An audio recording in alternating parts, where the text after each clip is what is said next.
मैं सिर्फ शरद पवार की सुनता हूँ, मुझ पर सवाल उठाने वाले वो कौन? संजय राउत और अजित पवार के बीच क्यों बढ़ा तनाव?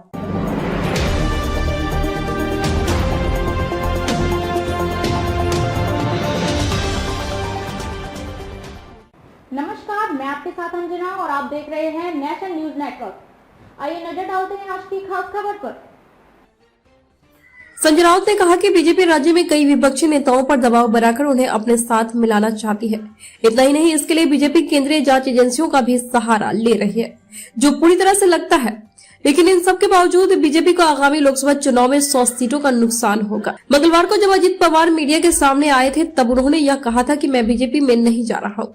मेरे बारे में जानबूझकर ऐसी अफवाह फैलाई जा रही है। मैं एनसीपी में था, हूँ और रहूंगा। इसके साथ अजित पवार ने संजय राउत को लेकर भी अपनी नाराजगी जाहिर की थी। उन्होंने कहा था कि कुछ लोग एनसीपी और एमवीए का प्रवक्ता बनने की कोशिश कर रहे हैं। बेहतर होगा कि वह सिर्फ अपना काम करे। पवार ने यह भी कहा है कि वह इस बात को एमवीए की मीटिंग में भी उठाएंगे। बुधवार को जब संजय राउत से इस बारे में सवाल पूछा गया तो उन्होंने कहा कि मैं हमेशा सच बोलता हूँ और बोलता रहूंगा। मैं किसी के बाप से नहीं डरता हूँ।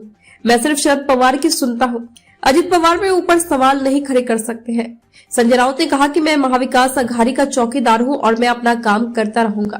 राउत ने कहा कि जब शिवसेना टूटी थी, तब आप पवार भी हमारे साथ हुए अन्याय की वकालत कर रहे थे।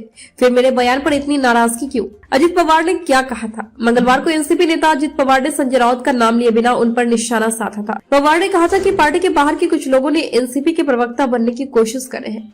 मैं यह सब आगामी महाविकास अघाड़ी की मीटिंग में जरूर बोलूंगा। पवार ने कहा कि आप जिस पार्टी के मुखपत्र है उसके बारे में ही बात करें।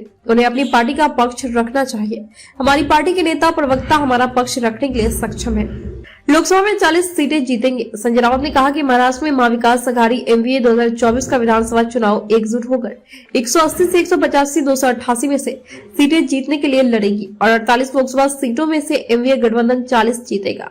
यह पूछे जाने पर कि विपक्ष का प्रधानमंत्री पद का चेहरा कौन होगा, उन्होंने कहा कि यह कोई भी हो सकता है, लेकिन देश 2024 में केंद्र में सत्ता परिवर्तन देखेगा, इसमें कोई संदेह नहीं है। राउत ने कहा कि आने वाले लोकसभा चुनाव में बीजेपी को देश में 100 सीटों का नुकसान होगा। संजय राउत ने कहा कि बीजेपी राज्य में कई विपक्षी नेताओं पर दबाव बनाकर उन्हें अपने साथ मिलाना चाहती है। इतना ही नहीं, इसके लिए बीजेपी केंद्रीय जांच एजेंसियों का भी सहारा ले रही है, जो पूरी तरह से लगता है। लेकिन इन सब के बावजूद बीजेपी को आगामी लोकसभा चुनाव में 100 सीटों का नुकसान होगा। मंगलवार को जब अजित पवार मीडिया के सामने आए थे, तब उन्होंने यह कहा था कि मैं बीजेपी में नहीं जा रहा हूँ। मेरे बारे में जानबूझकर ऐसी अफवाह फैलाई जा रही है। मैं एनसीपी में था, हूँ और रहूंगा। इसके साथ अजित पवार ने संजय राउत को लेकर भी अपनी नाराजगी जाहिर की थी। उन्होंने कहा था कि कुछ लोग एनसीपी और एमवीए का प्रवक्ता बनने की कोशिश कर रहे हैं। बेहतर होगा कि वह सिर्फ अपना काम करे।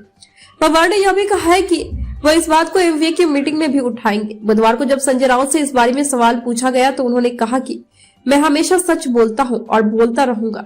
मैं किसी के बाप से नहीं डरता हूँ। मैं सिर्फ शरद पवार की सुनता हूँ। अजित पवार में ऊपर सवाल नहीं खड़े कर सकते हैं। संजय राउत ने कहा कि मैं महाविकास अघाड़ी का चौकीदार हूँ और मैं अपना काम करता रहूंगा।